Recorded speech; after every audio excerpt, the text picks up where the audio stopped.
Good afternoon, brothers and sisters. How are you today? Alright, so today is today's topic. We finally get about to the topic. This topic is actually suggested by Sam. Let me see, Sam. Let's see whether Sam is with us today. Sam.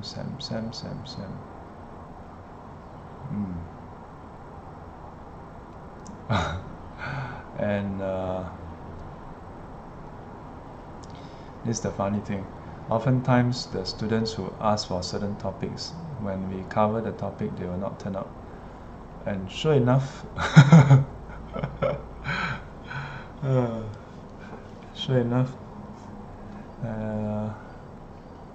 well, anyway, let's see. Make sure my phone is running out of battery. Never mind, should be enough. Alright, so today's topic is on Pureland. I coin it Pure Mind, Pureland. Yeah, 心静国土静. So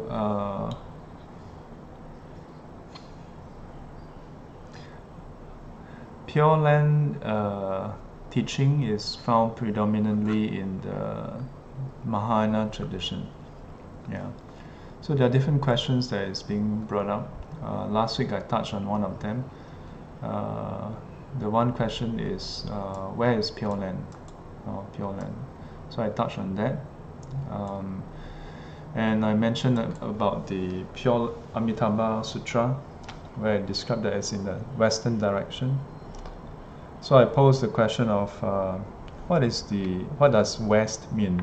Yeah, and I mentioned the whole concept of west, that the human concept of west is based on our spherical model, or at least our geographical terra-bound, that means earth-bound model of west.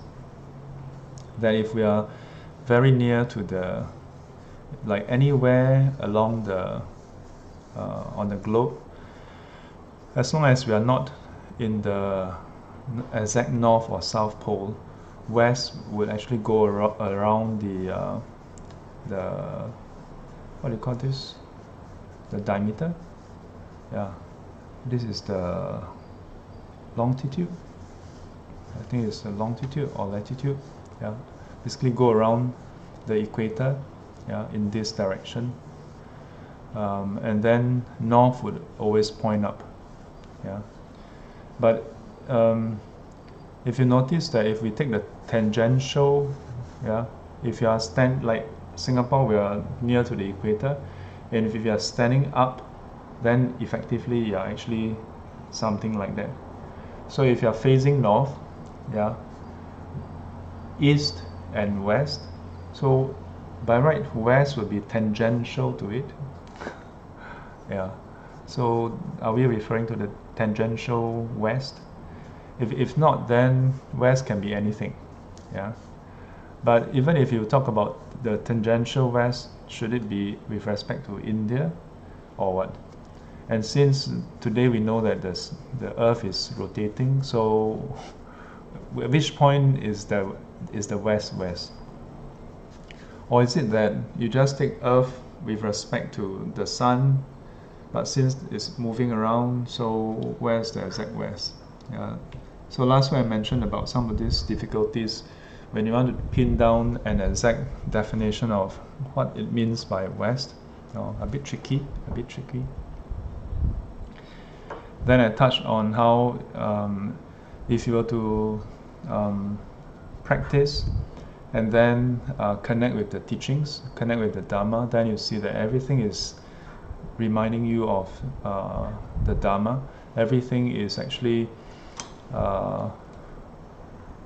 embodying the Dharma already. So then effectively we experience what the teaching goes 心境国土境. Yeah, where if you connect with the Dharma, then you see that this place is already Pure Land. You don't have to seek the external Pure Land. But there are other questions that Sam brought up, which I thought is interesting. So I'm going to read what he wrote. So he asked, I have a question regarding today's topic, which is from 2 weeks ago, on 12 dependent arising, 12 links. If a sentient being is reborn in Pure Land and definitely not an Arahant, will this sentient being still have greed, hatred and delusion in Pure Land? If yes, how would this sentient being be exempted from rebirth in the 6 realms of existence? Yeah. So, so this is a question about the principle of Pure Land. Because, rightly speaking, if we still have the if we still have great hatred delusion, then what's stopping us from being reborn in samsara and instead in Pure Land, right? Yeah. And so if we look into the teaching of Pure Land, I don't know how familiar you are, whether it's Sam or whoever else is watching the video. So in the Pure Land teaching, it says that being reborn in Pure Land is not simply that a matter of luck, or it's not a matter of simply your wish or the Buddha's wish. Yeah. So in the Pure Land teaching, it says that the Buddhas they have the vow, yeah, to provide a suitable environment for individuals to go there, to be reborn there, not to enjoy themselves, not to take an escape route, but to go there to practice. Yeah. And then after doing the practice, attain Buddhahood, attain various states of enlightenment, and where conditions are suitable, then they can continue that practice or appear in the world as a Buddha. Yeah, basically attain Buddhahood. So, so then as part of it, if we take the Western Pure Land, the Amitabha Pure Land as an example, it actually lists out certain prerequisites. Yeah. So inside it says 不得少善根福德因缘, that you cannot be lacking in wholesome roots, merits, yeah, and conditions. Yeah. If you lack in any of that, then you cannot be reborn in Pure Land. Yeah. And part of which is your aspiration, and most people think of it as the aspiration to be reborn in Pure Land. That's actually just one side of it, because the whole vow is not simply that you want to be reborn in Pure Land, but that you aspire to be reborn in Pure Land, not as an end by itself, but in order to cultivate the Bodhisattva path and to attain the unsurpassed, perfect and equal enlightenment. Yeah. So in other words, you have to evoke bodhicitta, you have to have the aspiration to attain the what they call the 阿耨多罗三藐三菩提. Yeah. 发阿耨多罗三藐三菩提心. Usually shortened as 菩提心 bodhicitta. Anuttara samyak sambuddhi. So in other words, to aspire to be reborn in Pure Land encompasses the aspiration to attain Buddhahood in order to liberate sentient beings. So that's a complete vow.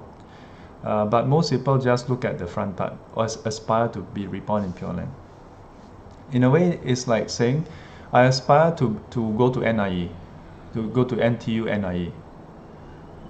Well, are there people who go to NTU NIE just to go through the course, be a teacher, but don't be a teacher?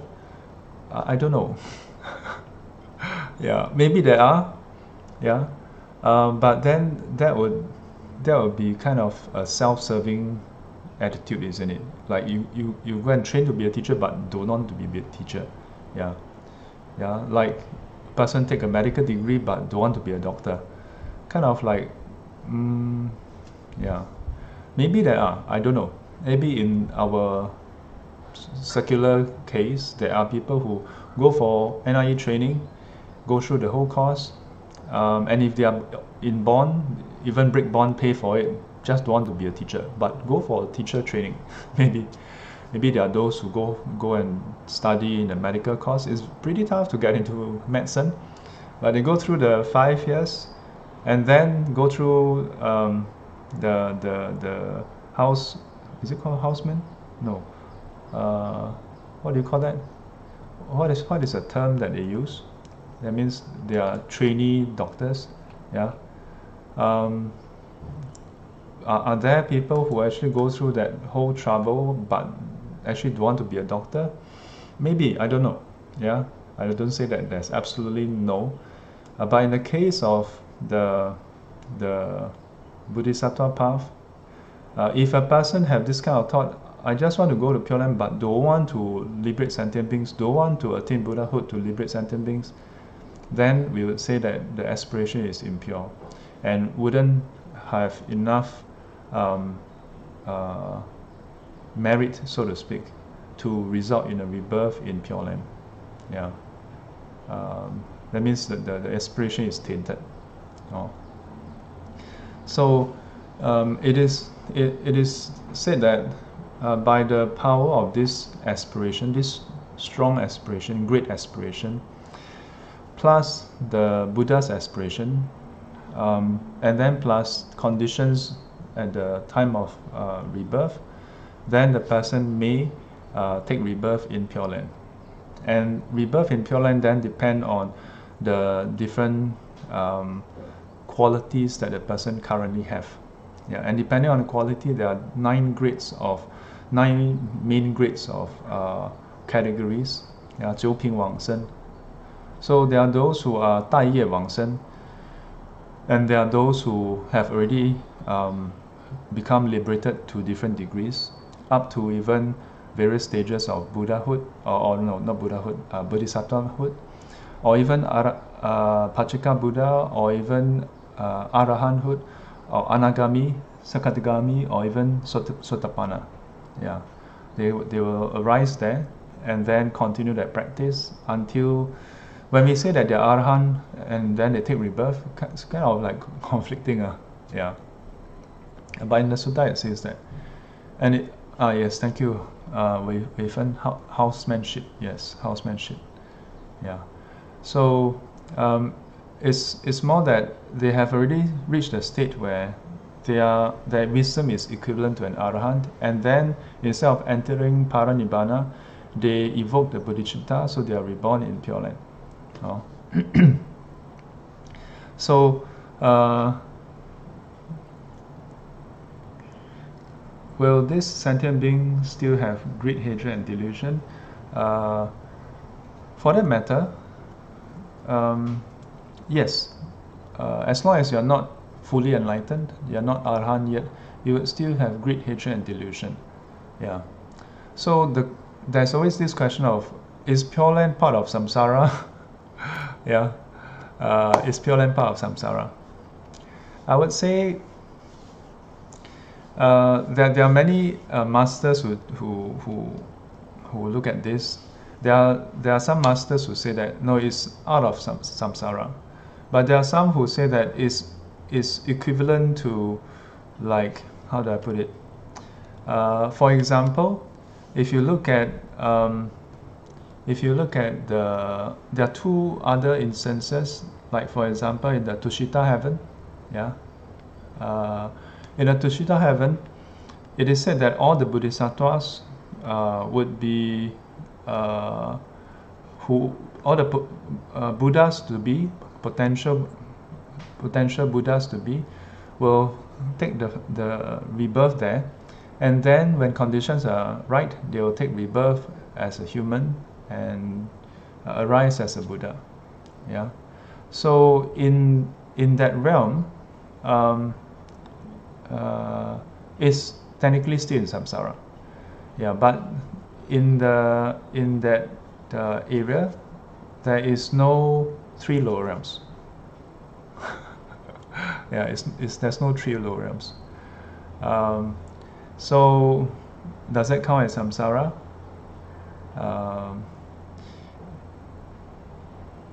Yes, the other one is what Xin Zhao just mentioned about the pure abbots, where non-returners get reborn in the... Yeah, that's the other one I wanted to highlight.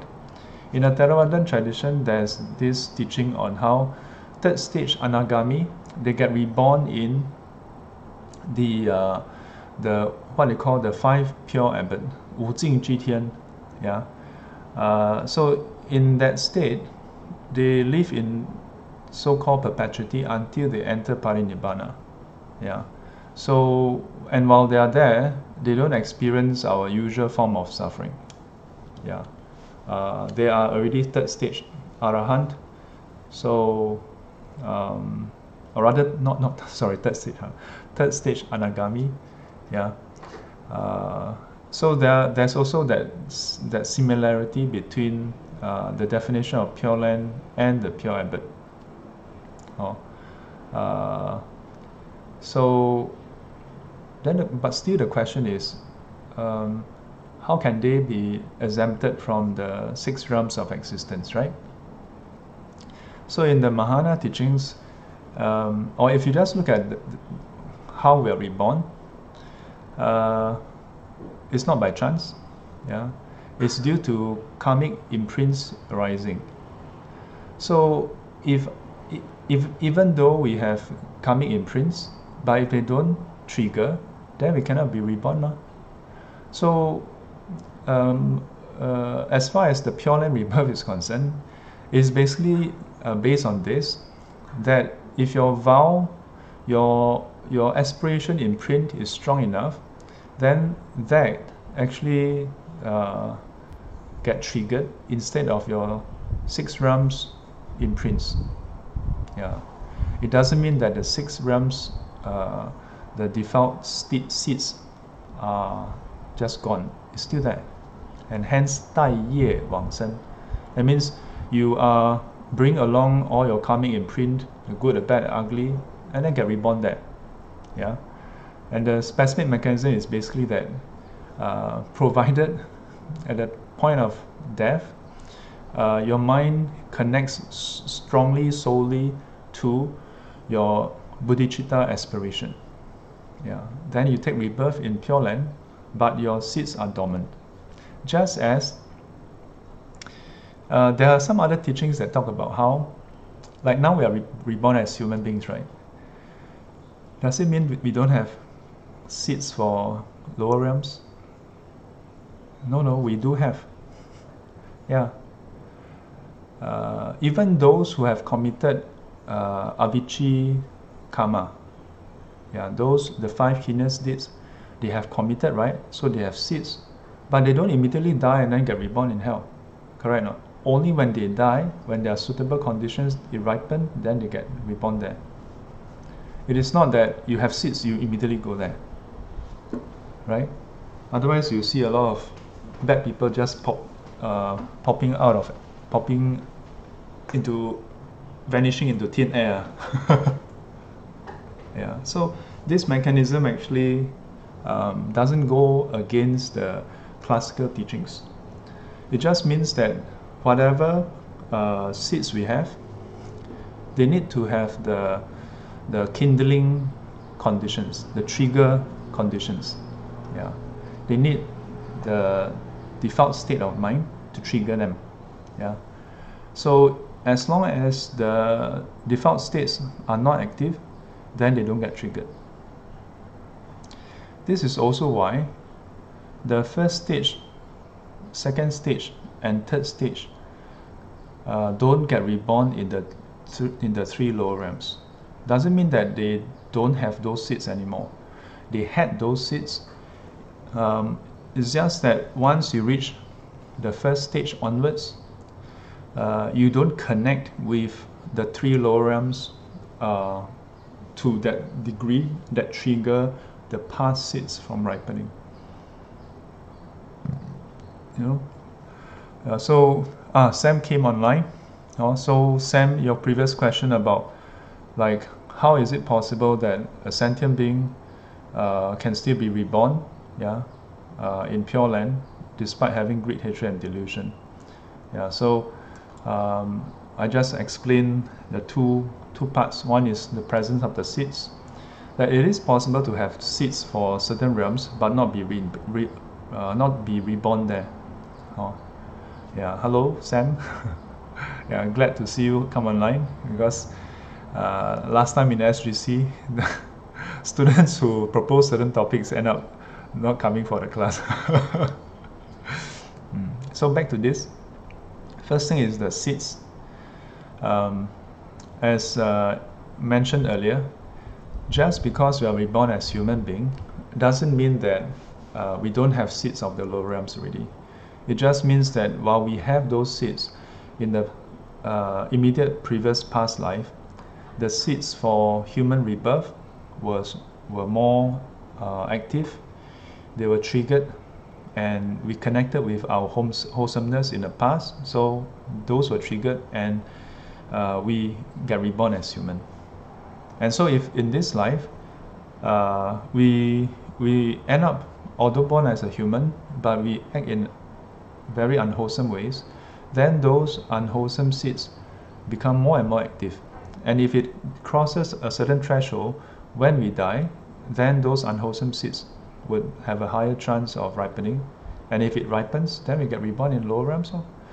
And just because we are reborn in lower realms doesn't mean that we have no wholesome seeds for human and heavenly rebirth. And that's how it's possible for hell beings, ghost beings, ghost realms beings, and animals to be reborn in a higher realm. While they are reborn in the lower realms, they may actually have wholesome seeds that were planted way before, but never trigger. So this would clarify why it's possible to still have those seeds for samsaric rebirth, but not be reborn in the six realms. Basically, they are dormant. Xing Zhao comment. So basically, Pure Landers can only attain to Pure Land if their spiritual training as humans get to the point where they are stream winners. Whether they are stream winners or not necessarily, actually. So stream winners. So we must know that stream winners have three qualities, right? So they remove sakyaditi, they remove the attachment to the rites and rituals, basically practices that doesn't contribute to the path, and then they remove doubt. What we can say is that because of this and their inclination towards the Dharma, so technically they just won't commit or connect with unwholesome deeds strong enough that it triggers the rebirth in the lower realms. The first three stages, beings in the first three stages, it doesn't mean that they have no more defilements. Defilements can still arise. Can still arise. So then the question is someone Pure Landers who get reborn in Pure Land necessarily at least to the point of stream winners? From the 9 stages of rebirth, the Jiuping Wang Shen, not necessarily. Because if we look at two things, the first thing is, even prior to being a stream winner, there's a stage before stream winner, those who are inclining towards stream winner. They call it 出果相. And in the Pali Canon, it talks about 2 categories. One is the Dharma-farer, one is the faith-farer. The Dharma-farer and faith-farer have a common quality, which is they do not act contravene to the teachings. They do not act contravene to the teachings, and as a result, they do not act in ways that results in the lower realm rebirth. So yeah, Hong Sing points out that the two concepts are not related. So I'm trying to explain this part also. So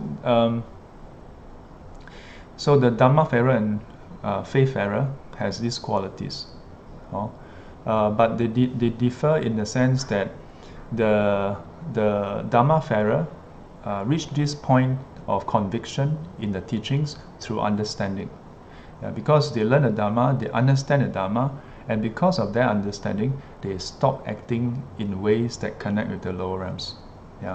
Body, speech, and mind. They stop. But it doesn't mean that they have totally purified themselves. So they are not Arhat yet. And in fact, they are not Sotapanna yet. But they have enough conviction through their understanding.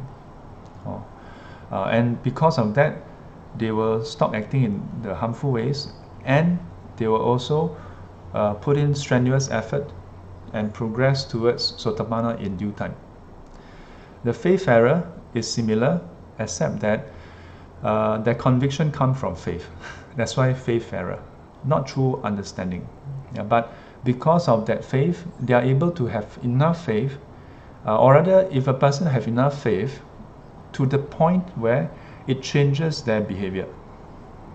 Faith in what? Faith in the teachings, not faith in human beings. You say 信行人 is faith in the Buddha, Dharma, Sangha, in the precepts. Enough faith that it changes your behavior. So although it's not because of your wisdom that you change behavior, but because of your faith. So sometimes when we learn the teachings, we think faith is not important. In Buddhism, faith does play a role, but not as an end by itself. That faith for the faithfarer is not ordinary one also. It must be enough that it changes your body, speech, and mind. Your behavior. View is still not purified. And mind sometimes still have default states arise, but the faith will overcome it. Able to overcome it such that they don't go too far off. And if you are able to do that, then you're known as a faithfarer, and that faith and conviction will lead you further to practice, to penetration into the Dharma. So this is even before Sotapanna. So then, of course, Sotapanna would not.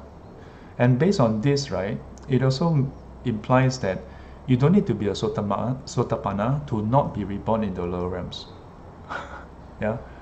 Just Dhamma fairer, wayfarer. So this is directly from the Pali Canon. For reference, you can look at the last few chapters inside the book in the Buddha's words. These are all from the Pali Canon. So then, how about rebirth in Pure Land? Again, there's the 信愿行, right?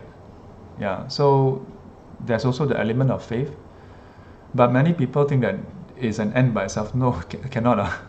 You must have enough faith such that you have aspiration to really have that pure aspiration, as I mentioned earlier, to be reborn in Pure Land in order to attain Buddhahood, to liberate sentient beings. Start the Bodhisattva path training. Most people, you tell them, you want to go Pure Land? Yes. Want to walk Bodhisattva path? No. Want to go Pure Land? Yes. Want to learn Dharma, practice, do all the hard work? Don't want. That's how. There is a bit of disconnect between what people understand of Pure Land versus what is really the Pure Land practice. Really what the Pure Land practice is about.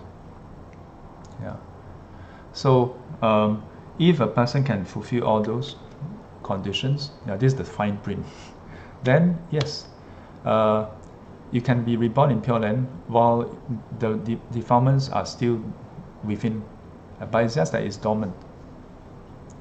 Just that it's dormant. Why? Because in Pure Land there are no triggers for the defilements to arise. Everything is geared towards, pointing towards the Dharma. But the flip side, the interesting flip side, in the Pure Land teaching, it also highlights that if you practice in samsara versus practicing in Pure Land, guess what? you can attain Buddhahood faster if you practice in samsara. If you manage to practice in samsara, it's faster. Whereas if you practice in Pure Land, it is said that it will take longer. Why? Because in Pure Land, there's no trigger for anything. So the default states, no opportunities to overcome them. Take for example, if you look at all the mention of the Buddha doing his Bodhisattva practices on the 6 paramita, especially like paramita like the precepts, giving precepts and the forbearance, like the first 3 or first 4, these are mainly practiced in samsara. In Pure Land, everything is too pure. I mean, the practice of giving in a Pure Land teaching, it says that they will also still do giving, but to give rise to love and compassion in Pure Land, no opportunities. So in most of the Pure Land teaching, it says that the Bodhisattvas in Pure Land, those who are like the trainee, they don't stay there in perpetuity. They actually would make trips to samsara, go to different worlds to further their practice, until they ultimately reach Buddhahood, reach the state where they are ready to be reborn as a Buddha. So not just go there, relax, then enjoy in the lounge, and then take a number. Okay, tong tong, queue number 10568. Please go to lobby A. Get ready to be reborn as a Bodhisattva for rebirth as Pure Land. So it's not exactly like that. So let me see. So Rosie asks, can I explain 九品往生, 大业往生? So I loosely explained the 大业往生 just now. 九品往生 itself, because SGC itself we have about 1 hour. So I'm going to choose to answer most of the questions that Sam has brought up, and other questions that wouldn't take so much time. Because 九品往生 itself is a whole Dharma series. I mean, we can always read through the 9 categories and then just call it a day. But in that case, I can just point you the link, Or my teacher covered 九品往生when I was newly ordained, over, I think, and it was very brief actually. It was a 7-day 念佛期. So every day he'll give some teaching, and it's covering the 九品往生. So I can't really explain the 九品往生to give it proper treatment. Rosie. Well, next week is one more lesson. But even for SGC, 1 lesson is insufficient. I'd rather have a separate series by itself to cover the 九品往生. Let me see. Let me cover all the questions that Sam asked, because his first question was 4th of July. Now it's already 2 weeks later. Next part of the question, he says that he's been chanting Amitabha Sutra every evening since his father passed away. So this burning question has been popping up, even though I might not be qualified to enroll into the Pure Land. It's interesting because I often describe the Amitabha Sutra as a prospector's guide. If you look at the Amitabha Sutra, it describes, it's introducing the Pure Land to samsaric sentient beings. And basically telling you, hey, there's this pretty awesome place. It's a training school, except that the scale is of a world system. It's not just one place, but it's a world system. And in this world system, you have all the various facilities for people to go there for training. You have the faculty members comprising the Buddhas, the Bodhisattvas, the the enlightened beings of the various categories, yeah, all practitioners. Yeah, so if you go there, best environment for you to learn and practice. Yeah, but it's not a free ride. You need to qualify. Yeah, if we look at the Medicine Buddha Sutra, it actually mentioned about this, that a person who observes the 8 precepts can, on basis of that, make an aspiration and be reborn in Pure Land. Yeah. So don't think lightly of the one day 8 precept. Yeah. So his further question, I also wonder why most devotees, especially the older generation, will have this strong belief that as long as they are reborn in Pure Land, there's no more suffering. But by learning the Dharma, we know that as long as we aren't an Arahant, we will still be in samsara. So I hope that answers your question. So, as with many things, many people, the things they're exposed to may be mostly superficial. Yeah, whether it's religion, technology, anything. A lot of most people, unless we spend some time really learning, finding out more. Otherwise, most of the time we are hearing the rah-rah, so to speak. But on that note, the thing about that, if you are reborn in Pure Land, there's no more suffering. To a certain extent, it's true. To a certain extent. How so? At least during the duration when they are there doing the practice, there's no suffering. Yeah. In a way, this question is linked to the bigger question of when we first of all, when a person attains arahanthood, is he free of all the past unwholesome karmic seeds? What happened to all the seeds? Like, does it mean that the person, in order for a person to attain arahanthood, you must purify, or you must go through all your unwholesome seeds, have all of them ripen until there's no more unwholesomeness, then you can attain arahanthood? The simple answer is no. Yeah.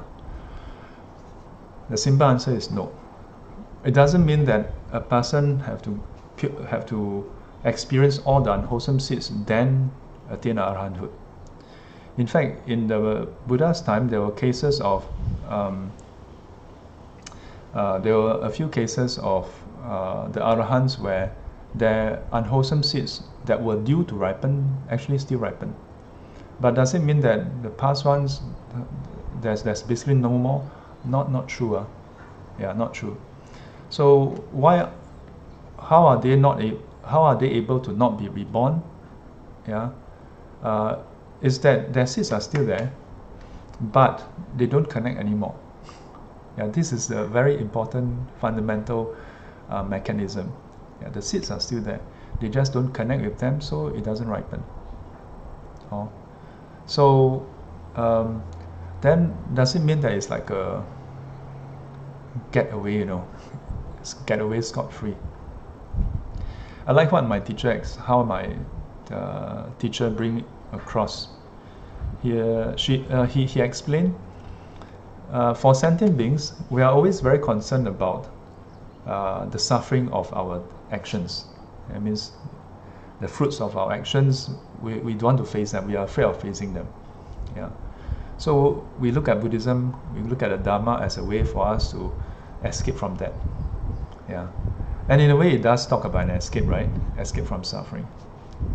But what is the true escape? What is the true way out? Yeah. Does it mean that the Buddha Dharma gave us a get out of jail free, no consequences? Yeah. So my teacher explained that initially when we practice, we have this mindset. And our initial part of the practice does sort of delay or allay the ripening of the unwholesome seeds, yeah, in a way. But at a later stage, that is different, because the whole point of allaying the ripening is so that we have calm enough a state of mind to practice, to purify ourselves. Not to simply say, let all those bad things that I've done never ripen, no. But rather, at a later stage, when we are spiritually mature enough, we're enlightened. He said, the enlightened beings are not afraid of facing their past karma. Yeah, they gladly face their past karma. When the time is right, they will face it. They are okay with it, because they are not attached to all this anymore, and they see that this is the result. Eventually, that is the result. Yeah, no escape. The difference is when the enlightened beings see the arising of all those, they take that as an opportunity to liberate sentient beings. Yeah, to become a teaching point, to as a way to connect with sentient beings, to help them. Whereas for us, our preoccupation is, will I suffer? Will I suffer? Yeah. For enlightened beings at a later stage, then whether good, bad, or ugly, they try to transform it into a means for helping sentient beings. Then it's very different. Yeah. So in a way, it's true. No more suffering. Yeah. But that's from our point of view. We are always thinking about whether we will suffer.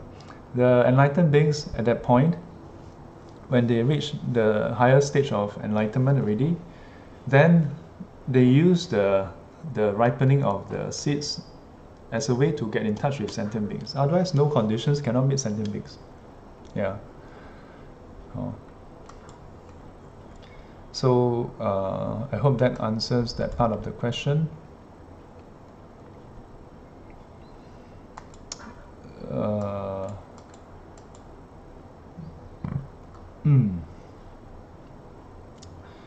And his question was, will suffering end in Pureland? In a way, yes. In a way, no. Yes, because your suffering will not have a chance to arise. And when it does arise, you don't suffer over it. Yeah. It's just like when the Buddha was attacked by a Venerable Devadatta, and a splinter of rock hit him, he don't suffer over it. When he has backache, when he has headache, he don't suffer over it. Yeah. When people come and verbally abuse him, he don't suffer over it anymore. Yeah. For that matter, even when Venerable Angulimala, when he was attacked on the last day of his life, even though he was Arahant, he was attacked and basically left to die. He didn't suffer, but he was still having this curiosity. I'm an Arahant, how come this still happened? Yeah. So he went to see the Buddha, and the Buddha told him that the unwholesome deeds that he has done in this life, he should have and would have been reborn in the lower realms. But he's just experiencing a fraction of it, yeah, to bear with it. Yeah. And then with that, Venerable Angulimala then entered into Parinibbana, without taking rebirth in the lower realms. An unenlightened being would be filled with torment, anguish, all kinds of unwholesome thoughts, connecting with the past unwholesome deeds, and then get reborn in the lower realms. So Jenny asks, can please explain examples that trigger the condition to be reborn in certain realms? So just in brief, just now mentioned the human and heavenly rebirth, 五戒十善, the 5 precepts, the 10 wholesome deeds. That will allow you to be reborn in the human or the heavenly rebirth. But heavenly rebirth limited to the sensual desire realm. To be reborn in the form world, you need to have attained the jhanas, the 4 form jhanas, and have stability, yeah, such that when you are about to pass away, you should enter into the jhana, and then from there the mental continuum will bring you to be reborn in that state. Similarly for the formless concentration. The lower realms, then basically just don't do the 10 wholesome deeds. Do the exact opposite, do the 10 unwholesome deeds. Please don't do that. Then you will be reborn in the lower realms, or generally speaking. Is it at the last moments of death, the thoughts that lead a person to be reborn in into a certain realm? Yes and no. There's a sutta just yesterday over lunch. We were hosting Dr. Ng, and we were having this chat, and this was brought up in one of the sutta. The Buddha actually explained to one lay person. He was a bit perplexed, because he was he visited the Buddha. Then around lunchtime he was going off, and he was a bit perplexed, and he asked the Buddha whether at that point if he should leave. And because traffic is heavy, there's all kinds of vehicles going around, it's a busy place. So if he were to leave and then get knocked down, in that mental state, will he be reborn in the lower realm? So the Buddha actually advised him that no, he will not be reborn in the lower realm on account of that. And the Buddha explained with an analogy. He said, just as a tree inclining towards a certain direction, if the tree were to be cut, chopped off prematurely, then where would the tree fall towards? Will it fall towards the direction that it has been growing, or in the opposite direction? And of course, towards the direction it's been growing, right? So the Buddha said, similarly, you have been inclining towards wholesomeness, your whole life. So the final death wouldn't just bring you otherwise. And that's why the bulk of the Buddhist practice is always about cultivating the wholesome habits. So let me see. Chloe asked, I wonder if the enlightened beings who get reborn in samsara remember how not to be affected by the suffering after rebirth. Would they have the memories that they were enlightened beings? So it is said that Sotapanna, depending on the degree that they are enlightened, those who are at the various stages, they may have the knowledge when they enter the womb. They may have the clarity, and then when they exit the womb, that means they are born, they may still have the clarity or may not, depending on the degree. So for sure the third stage will have clarity, because third stage, after they are reborn, if you attain third stage in this life, then after you are reborn, you'll be reborn in the pure abbot, and at that point you know that you are enlightened. So they would have the memory of that enlightenment. So that seems to be all the questions we have for today. And so some of those questions, like the Jiuping Wang Shen, which I mentioned in passing, if you all like, maybe you all can like that comment, and if there's enough interest in that, we can actually open a series on that. But that will be after the rains retreat. Next week will be the last lesson for SGC for this period. August, September, October, I'll be stopping all classes for my own practice and having my own rains retreat. So then after that, we'll see how. And to wrap up the session, those who are interested, please click on that Rosie's. 5-6% has just clicked like on it. So I think I don't have to tell you anymore. You all should be able to see her comment. You know.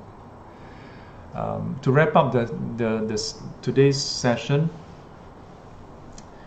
I want to share this encounter I have some years back. So there was a time I was invited to this Buddhist center, a Chinese Mahayana center, and the devotees there predominantly practice Pureland Buddhism. So in one of the talks, I asked them, what do they all practice? Yeah, that means what is the school or practice that you all do on a frequent basis? Yeah, so a couple of them do meditation. Most of them do Pureland practice. Then others chant different sutras. So then I asked them, like, how long they have been chanting Pureland, yeah, Amitabha Buddha, the Pureland Sutra. So it varies. Some of them have been chanting for like 1 over year, some 2-3 years, some 5 years, some 10 years, some even 20 odd years. Yeah. So then I asked them, is there a difference? And they were all like, yeah. I asked them, between chanting and not chanting, is there a difference? Some of them said nod their head, some of them look confused. Yeah. So I told them, if chanting, doing your chanting, yeah, regardless of whether it's chanting Buddha's name, and regardless of whichever Buddha's name it is, or chanting the Pureland Sutra, whether it's Western Pureland, Eastern Medicine Buddha Pureland, or you recite the other sutras, if there are no differences, if you have been practicing for at least 3 to 6 months or a year or 2, and despite the chanting, if there's no difference, I ask them, then what are you doing? Yeah, what are you doing? When I said, is there a difference, perhaps I should clarify. Is there a difference in any way whatsoever? Yeah, because changes in our body, speech, and mind may take a while. But at least, is there a change in your awareness? Yeah. If there's no changes, then, you know what I mean? When we do practices, it is for some changes, purification, improvement, right? We are trying to cultivate. Cultivation is about change, ma. So if we do our practices but it doesn't change, then... Now, I'm not here to judge anyone to say, oh, how come you only change so little? I mean, yeah. But there should be some changes over time. Yeah, over time. So I suggest to them that, you know, when you, let's say, do your chanting, don't just chant mechanically. Yeah, chant really conscientiously, really mindfully. Initially, when we do our practices, we always do it that way. We do it with alertness, with clarity, we know what we are doing. Yeah. And that's where we put in good amount of effort. The trouble is, after a while, when we chant for a certain duration, we are familiar with the verse, we are familiar with the sutra, then we can do a lot of things while doing chanting. Our mind can be thinking about 101 things and we can do our chanting. Yeah. We can 如是我闻一是佛在舍卫国基数及故度愿以大比丘僧1250人 Well, you can chant 倒数如流 no, but 有口无心. Yeah, then there's always this joke about, you know, all the amma while chanting and then still can scold the grandkids, you know, very vigorously and then continue chanting. The hand still going away and then still scolding people or doing all kinds of things, and then the hand is still going around. Not to criticize anyone. This is not for pointing fingers, but more about highlighting, instead of doing an intellectual inquiry into whether Pure Land is like this or like that, why don't you put it to the test? Yeah. And for those who have faith and are practicing it, don't just practice it with faith, but really practice it for efficacy.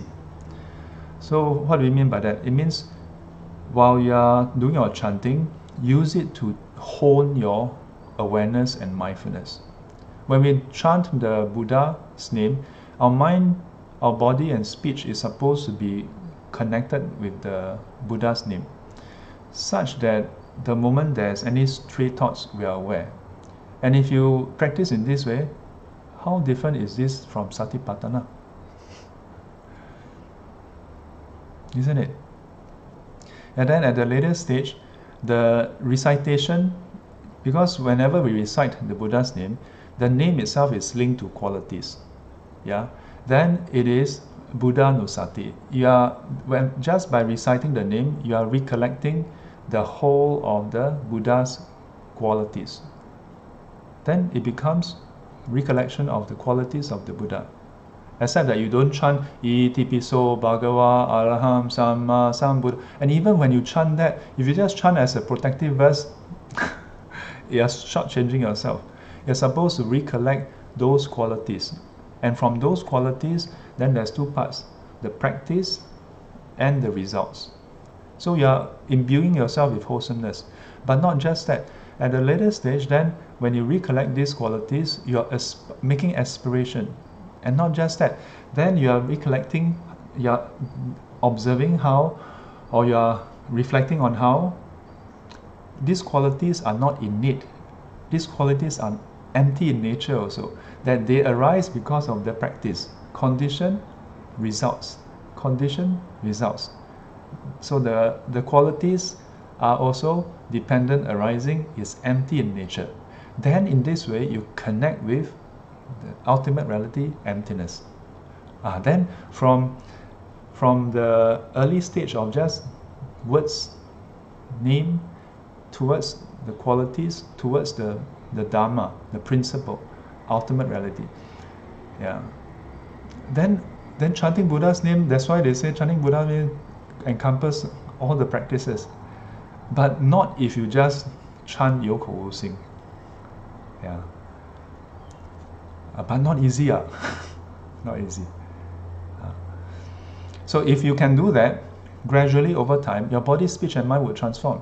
Just as the Dharma farer and the faith farer, they have enough conviction in the teachings that it leads to a transformation. And when that happens, I tell those devotees at that center, you don't have to actively ask your sunnah, your grandchildren to attend the puja. You don't have to go around trying to get your family, your friends to go with you. They will observe the transformation in you, and they will want to know what happened. They want to know what led to this change in Amma or Agong or you for that matter. They want to know. And when you tell them, oh, it's because I have been chanting Amitabha, then they have faith. You don't have to explain so much. Yeah. And that's one way to practice Pure Land. And to realize Pure Land in the here and now. Not until you die. Yeah, don't have to wait until you die. Oh. Okay, let me see. Okay. So let's all practice the Pure Land practice in this way. Yeah, to experience the Pure Land teachings in the here and now, and to realize Pure Land here. Amitabha. 愿消三障诸烦恼，愿得智慧真明了，普愿罪障悉消除，时时常行菩萨道。阿弥陀佛。